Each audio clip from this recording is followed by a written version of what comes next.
Il s'assit pour regarder avec eux, confiant dans le talent de l'héroïne. Le sujet de la compétition était la piété filiale, et le plat devait refléter ce thème. Il y avait des ingrédients obligatoires à utiliser, et le temps de cuisson était de 2 heures. L'héroïne se précipita avant les 2 autres pour prendre tout ce dont elle avait besoin. Chacun se disputait, mais un ingrédient essentiel pour le plat fut épuisé, ce qui compliqua la compétition. Le héros commença à s'inquiéter en ne la voyant pas revenir avec ses courses, jusqu'à ce que le directeur de la cuisine, le seul à l'aider, lui dise qu'il existait une autre variété du même ingrédient. Lorsqu'elle l'apprit, elle faillit lui embrasser la tête de reconnaissance. Elle prit alors la quantité nécessaire et découvrit grâce au directeur que la reine avait toujours eu peu d'appétit depuis l'enfance, depuis que sa mère avait quitté le palais. Elle ne mangeait plus bien, sauf un plat précis, le dernier que sa mère lui avait préparé. Aucun cuisinier n'avait réussi à le reproduire depuis. L'héroïne reconnut ce plat et décida de le faire. Elle se mit alors à l'ouvrage avec un plan en tête. Chaque geste impressionnait les spectateurs, mais personne ne voulait l'admettre, et certains se moquaient d'elle.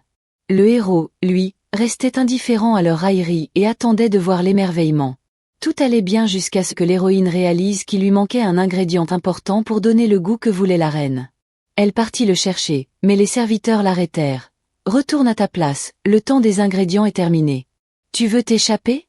Ou bien copier les plats de tes concurrents ?» L'héroïne aurait voulu leur dire de se taire, mais elle garda son calme et expliqua qu'elle n'allait copier personne. Le héros dit alors, « Laissez-la aller chercher ce qu'elle veut. Si elle perd, nous lui couperons l'autre bras. » L'héroïne accepta, à condition que cela soit appliqué aussi à leur famille. Tout le monde approuva.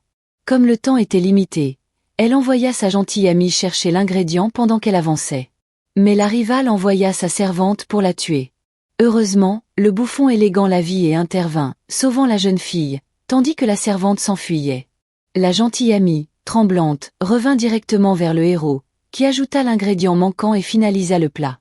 La rivale continua à insinuer que la préparation de l'héroïne pouvait être dangereuse et rendre malade. La reine acquiesça, mais le héros, en colère, déclara qu'ils avaient demandé une compétition et qu'ils avaient une compétition, mais que maintenant, ils dépassaient les limites. La reine tenta d'apaiser la situation et les 3 juges furent appelés pour trancher. La rivale et la reine-mère soutenaient leur propre cuisinier, louant leur plat. Quand ce fut au tour de l'héroïne, ils se moquèrent en disant « Tu nous apportes juste une soupe, dans une compétition aussi importante. » Mais dès qu'ils goûtèrent, ils ne purent cacher leur admiration, même la rivale, qui changea aussitôt d'expression et lui demanda d'expliquer son plat. Alors que l'héroïne commençait à parler, la rivale l'interrompit encore. La reine-mère, silencieuse, se mit à pleurer car le plat lui rappelait sa mère. L'héroïne avait réussi à reproduire exactement le goût que la reine chérissait. La reine, émue, ne pugnait son talent. Alors qu'elle avait prévu de la punir et de la chasser, elle laissa le héros expliquer les ingrédients et proclama sa victoire, affirmant qu'elle ne douterait plus jamais d'elle. La rivale, folle de rage, sortit en bouillant. Le héros, satisfait, dit qu'il faudrait couper les mains des autres cuisiniers. L'héroïne s'écria « Non, Majesté. Ils n'ont rien fait de mal, ils ont seulement fait leur travail et obéi aux règles. » Le roi, furieux, répliqua « Tu oses t'opposer à moi? J'ai dit qu'on leur coupe les mains. » Mais la reine intervint « Pardonne-moi, c'est moi qui ai eu tort. Je n'aurais pas dû juger l'héroïne ni remettre en cause ta décision. » Le roi céda et les épargna. La reine tenta de détendre l'atmosphère et l'invita à boire du thé, mais il refusa et partit. Elle soupçonnait qu'il savait quelque chose sur la mort de sa mère. Il était clair que beaucoup de mystères entouraient encore ce drame. En fin de compte, l'héroïne sortit victorieuse, regagna la cuisine en reine incontestée. Le grand chef expérimenté, gêné, s'excusa auprès d'elle, reconnaissant son courage.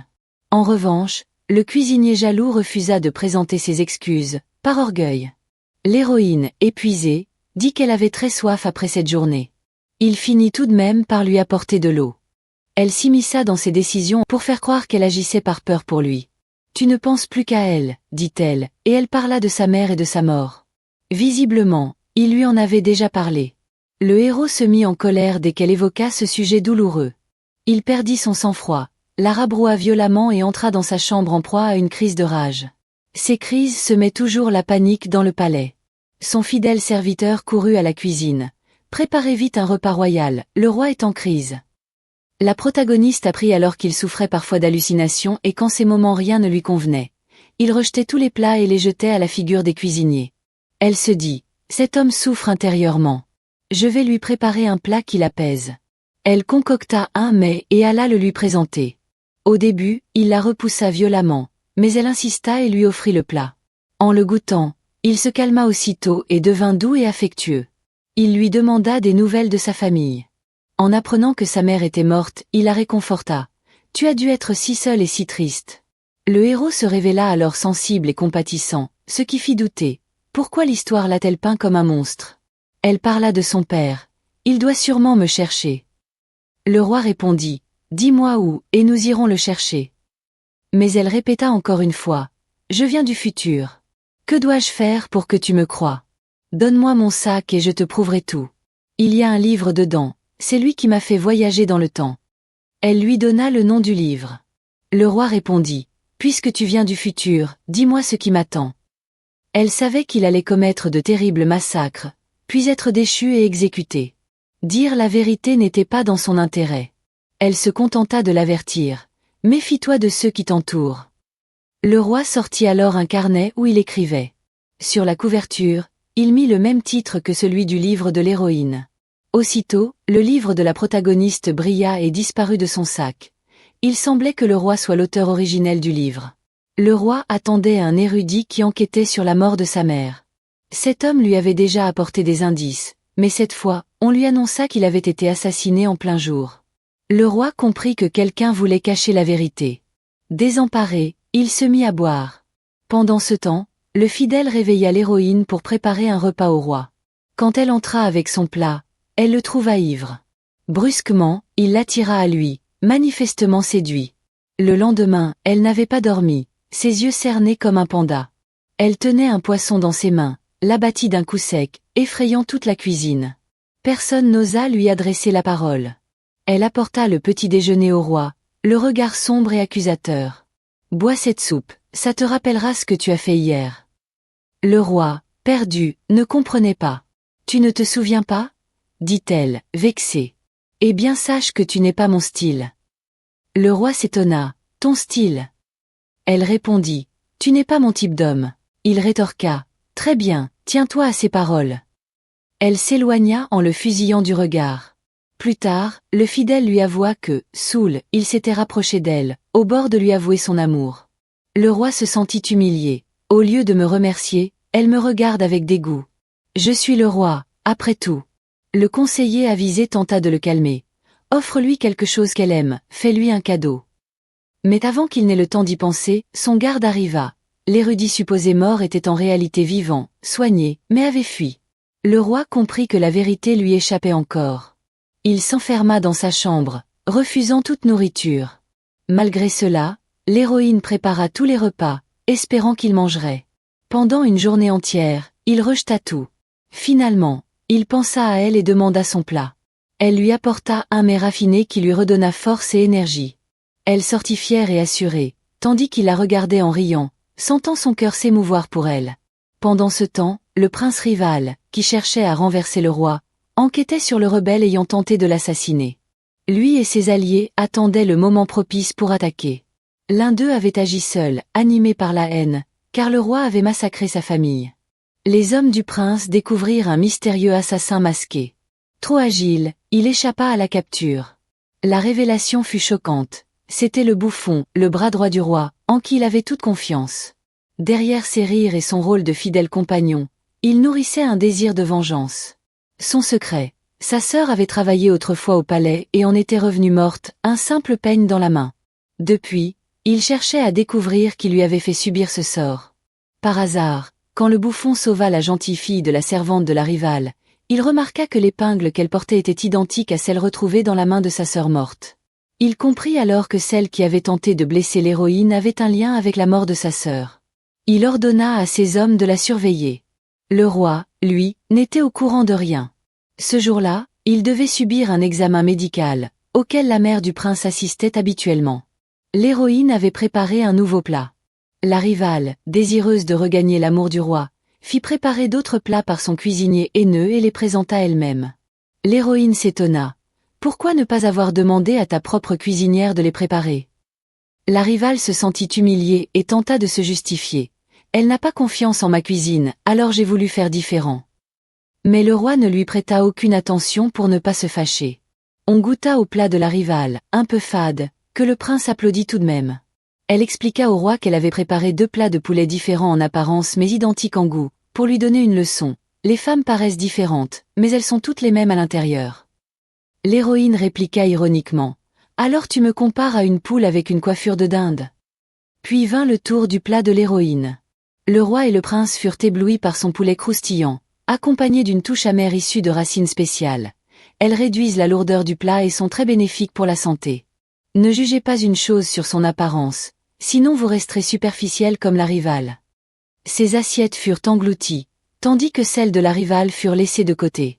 Ils la remercièrent chaleureusement. Lorsqu'on demanda quelle récompense elle souhaitait, la rivale répondit « Ta santé et ton bien-être, mon roi ». Mais l'héroïne dit « Ce qui me rendrait heureuse, ce sont simplement des ingrédients frais pour cuisiner ». La rivale insinua qu'il s'agissait d'une métaphore pour obtenir quelque chose de précieux, mais le roi la fit taire. Non, elle veut vraiment des légumes. À ce moment-là, le sage retrouva le sac de l'héroïne et le remit au roi. Celui-ci le lui rendit et se réconcilia avec elle. Puis il lui fit une surprise. Il l'emmena dans les jardins du palais, où poussaient des légumes et des fruits frais. « Viens ici chaque fois que tu veux, » lui dit-il. En voyant des poivrons rouges, elle sauta de joie. « Voilà ce que je cherchais. » Mais le roi expliqua. « C'est du samjur. Nous l'avons sauvé de la noyade, mais certains en sont morts. Nous le cultivons comme poison. » L'héroïne protesta. « Du poison ? C'est une richesse. » Voyant son bonheur, le roi profita du moment pour lui rendre son sac et même s'excuser de son comportement lorsqu'il était ivre. Elle n'en revenait pas. Un roi narcissique qui s'excuse ? Il faillit lui avouer son amour, mais se retint et la remercia simplement pour ses plats. Alors qu'elle l'interrogeait, il chancela et tomba, l'entraînant avec lui. Tous deux restèrent un instant figés, puis l'héroïne se releva, ouvrit son sac et constata que son précieux livre n'y était plus. Elle éclata. « Je veux rentrer chez moi. » Le roi appela le sage, qui jura n'avoir jamais vu le livre. Elle ne le crut pas. « Vous êtes peut-être complice. Rendez-moi mon futur, je veux mon père. » Pour la calmer, le roi dit « Laisse-moi d'abord me débarrasser d'un émissaire chinois venu me voir. Ensuite, j'enverrai mes soldats retrouver ton livre. » Elle accepta, mais resta abattue. De retour à la cuisine, elle surprit ses collègues en train de boire en cachette. Elle fit semblant de rester sérieuse mais finit par boire elle aussi, perdant le contrôle. Elle se mit à chanter, à danser et à crier « Apportez-moi mon livre. Sans lui je hurlerai. » Elle exécuta même une danse moderne que tout le monde imita par peur, jusqu'à s'évanouir. À son réveil, la gentille amie lui raconta tout ce qu'elle avait dit en état d'ivresse. Elle avait dévoilé tous ses secrets. L'héroïne paniqua, mais son amie lui rappela « Le roi t'a promis des soldats pour chercher ton livre. » Elle soupira. « Je t'ai déjà raconté ça 35 fois. » Pendant ce temps, l'émissaire chinois, représentant de l'empereur, arriva. Il venait chaque année pour percevoir le tribut, mais cette fois avec des intentions hostiles. Lorsqu'un ministre l'accueillit, il refusa sa nourriture et le traita d'incompétent. Il avait apporté 3 grands chefs chinois pour se vanter et défier les cuisiniers coréens. La nouvelle parvint au roi. Tandis que les ministres tremblaient, lui resta impassible. « Recevez-le. » L'émissaire réclama 50 lingots, la moitié du ginseng coréen, et des femmes. Mais le roi avait déjà aboli l'envoi de femmes depuis longtemps. L'émissaire insista. « Ce sont les ordres de l'empereur. » Le roi refusa. « Nous négocierons autrement. » L'héroïne comprit qu'il cherchait à humilier la Corée. Elle décida de cuisiner pour eux un plat irrésistible, des macarons spectaculaires. Elle présenta son œuvre à tous. L'émissaire et ses chefs chinois goûtèrent et furent incapables de résister. Le roi annonça alors, « C'est elle, la chef en chef du palais. » L'émissaire déclara, « Dans ce cas, elle devra affronter mes chefs. Le vainqueur dictera ses conditions. » L'héroïne blêmit, « On va me charger du sort du pays ?» Elle fit signe au roi de refuser, mais lui, pensant qu'elle acceptait, réclama même 3 manches. L'héroïne n'en revenait pas, « Tu me condamnes. Je veux juste rentrer chez moi. » Le roi dit à l'héroïne, « Si tu refuses ou si tu perds, ce sera considéré comme une trahison et tu seras exécutée. Alors réfléchis bien au plat que tu veux préparer si tu tiens à ton sac et à ton livre. » Elle fut donc obligée de retourner en cuisine pour réfléchir à des ingrédients secrets. Pendant ce temps, le prince estima que c'était le moment d'attaquer. Il envoya son conseiller rencontrer secrètement l'émissaire chinois et lui dit « Nous allons t'aider à gagner, mais demande une augmentation du tribut pour écraser le roi. » L'émissaire comprit qu'il voulait renverser le souverain, mais confiant dans sa victoire, il refusa. Le conseiller le menaça alors d'un dossier rempli de preuves de corruption et l'obligea à accepter. Ils conclurent un accord. Par malchance pour eux, le bouffon séduisant surprit la scène. Il faillit se faire attraper, car les chefs chinois qui accompagnaient l'émissaire étaient de véritables tueurs, mais il réussit à s'enfuir et rapporta tout au roi. Ce dernier comprit qu'il devait à tout prix assurer la victoire, car trop de traîtres rôdaient autour de lui. De son côté, l'héroïne eut une idée et demanda à descendre au marché. Le roi saisit l'occasion pour l'accompagner et lui dit « Tu dois t'habiller comme une noble. » Il lui fit essayer plusieurs tenues, s'amusant à l'agacer, jusqu'à ce qu'il choisisse enfin une robe élégante. Ils se promenèrent ensemble. Le roi remarqua qu'elle n'achetait rien pour elle. Il l'envoya chercher quelque chose au loin et acheta en cachette tout ce qui avait attiré son regard. Lorsqu'elle revint, elle tenait des fleurs, rayonnantes de joie. Une charrette manqua de la renverser, mais le roi la sauva. Ces fleurs tombèrent au sol. Elle voulut les ramasser, expliquant qu'il s'agissait d'herbes apaisantes pour ses nerfs. Le roi oublia son rang, s'agenouilla avec elle et l'aida. Tous deux finirent éclaboussés debout, riant ensemble, sous l'œil du garde qui se désespérait de leur jeu. De retour, le roi lui offrit toutes les choses qu'il avait achetées, notamment un bijou identique à celui représenté dans le livre d'histoire disparu. Chacun repartit heureux que l'autre ait pensé à lui. Pendant leur absence, la chef chinoise de l'émissaire était entrée dans les cuisines du palais. Elle humilia les cuisiniers coréens en exhibant sa technique, tranchant les ingrédients avec virtuosité. Elle inspecta aussi les nouveaux piments pour en découvrir le secret. Quand l'héroïne revint, elle trouva ses collègues découragés. Elle leur dit « Allez-vous vraiment laisser ces étrangers nous dominer à cause de quelques tours de main? Nous avons notre dignité. Défendons-la. » Ces paroles ravivèrent leur fierté et tous se préparèrent à se battre. Le lendemain, le thème de la compétition fut annoncé, 3 plats à réaliser. Comme convenu avec le conseiller du prince, l'émissaire réclama une augmentation du tribut. Le roi accepta, mais ajouta, si nous gagnons, le tribut sera réduit de moitié. L'émissaire, contraint, acquiesça. L'héroïne se mit en condition pour protéger l'honneur de la Corée. Le roi, quant à lui, attendait de voir si elle triompherait ou échouerait.